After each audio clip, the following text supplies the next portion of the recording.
Hey there everyone, welcome to the next game I'm going to be doing continuously with every other game that I'm going to be doing. It's going to be completely based off of fan reaction, or yeah, people who enjoy my videos will basically tell me where to go and what to do. So this is Green Lantern Rise of the Manhunters. It was released in contingency with the movie Green Lantern that was released last year in theaters.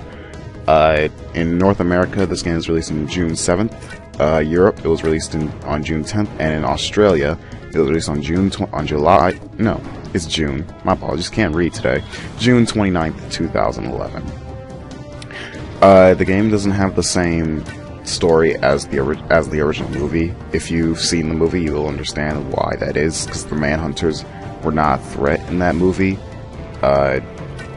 I don't understand why they changed it, but it's for the better, because that movie, in my opinion, didn't exactly have the best villain. I didn't really like him. And a lot of the time when they take the immediate villain from any movie, because movies are made to be only about an hour and a half nowadays, I can't really see them making him a good villain in the game either. Oh, and just in case you didn't know, the movie was released on June 17th, 2011 in all regions, so this game was released a bit before the movie. Anyway, that item that we just got is called a Chronos. It basically increased our health. And these four lanterns that I'm talking to, or the one that's talking to me, are called Kilowog, Chip, and the other two, the fish one and the lady, I can't remember the names of them, sorry. Kilowog's the main tutorial. This is basically the main tutorial area, and Kilowog will basically tell you what to do. Now this is the constructs screen. Constructs, if you know from the movie, or even if you're a Green Lantern fan, you'll know that Green Lanterns use different types of objects that they know about that are in their imagination in order to create things that will, help them in battle. That construct is for the ground pound, and we'll get different constructs for different abilities.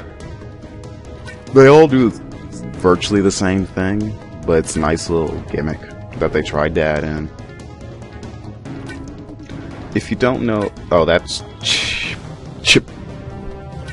I assume it's supposed to be Chip, but it's Chip. Aricia Rob.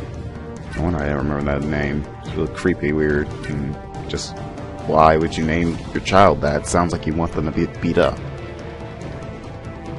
And here we're getting introduced to the Manhunters. The Manhunters are robots that were created originally before the Green Lanterns to defend the universe. So they tried to use mechanoids. I'm gonna be playing too much Man. They tried to use different mechanics in order to actually defeat evil, but the problem with the Manhunters is that they went rogue and eventually had to be put down, basically. Chip's about to tell us how you use their healing ability, which is, if you play Metroid Other M, you'll know that in that game Samus could use her concentration ability to heal herself. So that's the basis of what this ability is. It's just an ability that helps heal that gives you more health back, because I don't believe there are any health pickups in the game. And Hal Jordan does a nice little pose when he does it. Speaking of which, the Green Lantern in this game is Hal Jordan, if you couldn't tell. Hal Jordan is what some would call the White Green Lantern. A lot of people know the Green Lantern more by the Black Green Lantern. Especially if you're a person like me who grew up in the late 90s and early 2000s, because I knew John Stewart, who's the Black Green Lantern.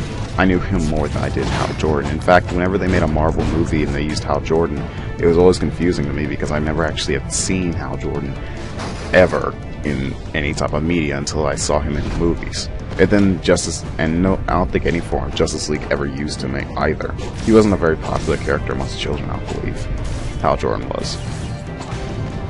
Jon Stewart was just a better character in my opinion, and I think that he actually, and call me biased because I actually am black, but I think that Hal Jordan is just a bit too, while he can be serious, he's a bit too all over the place. Jon Stewart was a bit more serious and actually took what he got and used it correctly. In my opinion, more than Hal Jordan ever did. And as you can see in the background, they're doing some nice animation for the world being destroyed. This is Oa, by the way. This isn't Earth, if you couldn't tell. Oa is the main base of the Lanterns, and it's basically where they all live and defend themselves. You'll see that we're getting small little cutscenes to each of the Lanterns. Each Lantern has a certain ability that they'll learn, that Hal Jordan has to know and learn while he goes on the mission with said Lantern. So, as the game goes on, and as people choose the worlds and the levels I go to, I'll be getting certain abilities from those Lanterns. It's to basically make the game easier on you. This game was made by Kryptonite Games. I think I was trying to say that earlier, but I didn't get it out all the way. This game was made by Kryptonite Games. Kryptonite Games also made the DS Spider-Man Web of Shadows game, the DS Spider-Man Shattered Dimensions game. They also made, I think they were also the main developer of the, what's it called? Of the, God, what's his name? He's one of my favorite characters. Captain America game. They also created part of that, although that was mainly headed by Sega. Also, those bombs like to pull you in, so if you see it, like the little white around it, try to run away from it. Anyway. But yeah, they made all those games, and they predominantly like to make the Metroid-style games, like Monster Tale and other games will usually do.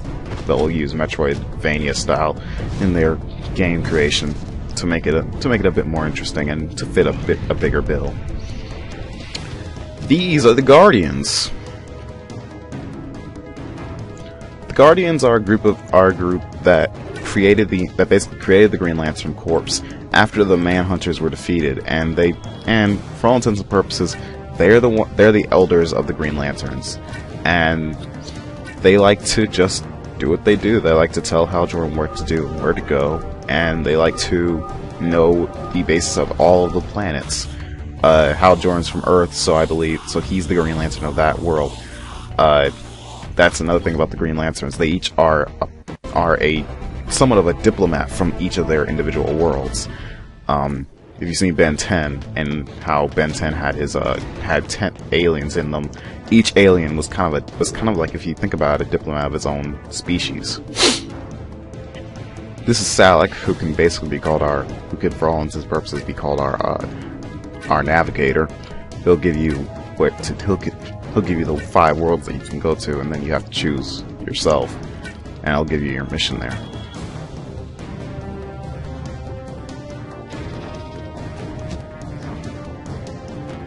Hey guys, we got a map. Hey guys, we got a map. Hey guys, we got a map. Oh, okay. I just want to let you know we got a map.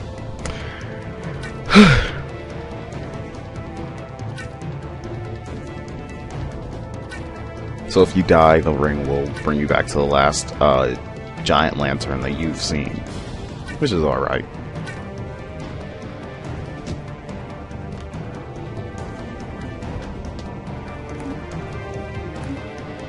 You can see Sock is even on the pause screen, so yeah, navigator.